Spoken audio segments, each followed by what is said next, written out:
আসসালামু আলাইকুম। আজ আমি আপনাদের জন্য নিয়ে এসেছি একটি ফিলিপসের এয়ার ফ্রাই।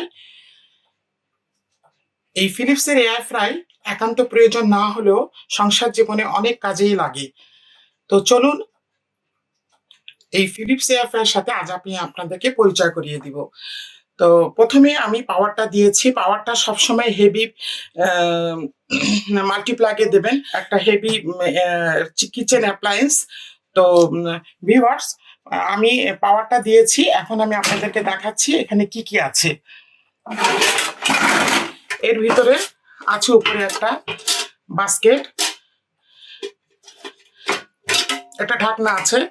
তারপরে আপনি প্রেসার দিয়ে এটাকে খুলবেন। এটার মধ্যে মূলত রান্না বাড়া হবে।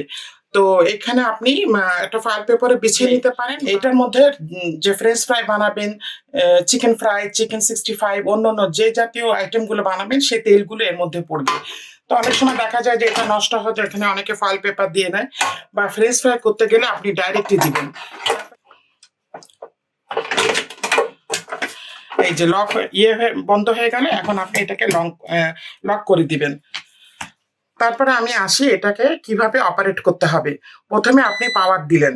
পাওয়ার দেওয়ার পরে এটাই পাওয়ার অন, এটাই অফ। আর এটা হচ্ছে আপনার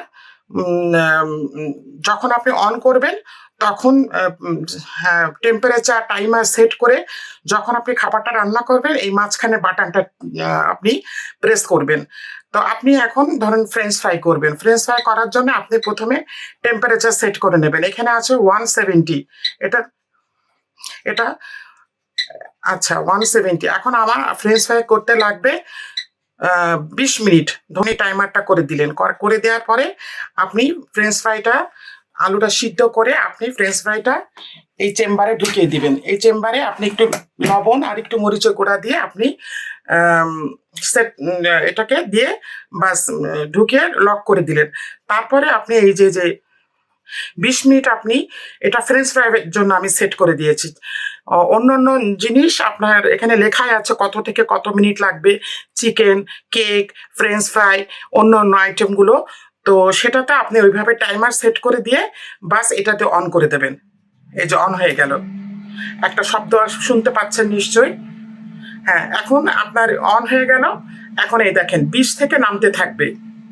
20 থেকে আপনার আমি বন্ধ করে দিচ্ছি। এভাবে নামতে থাকবে। আপনি মাঝে একটু খুলেও দেখতে পারেন যে ফ্রেঞ্চ ফ্রাই কতটুকু হয়েছে। আবার আপনি স্টপ হয়ে যাবে এবং একটা সিগন্যাল দেবে। তখনই আপনি বুঝবেন যে আপনার রান্না কমপ্লিট। তখন আপনি এটাকে বের করে নিন। শুভকামনা রইল।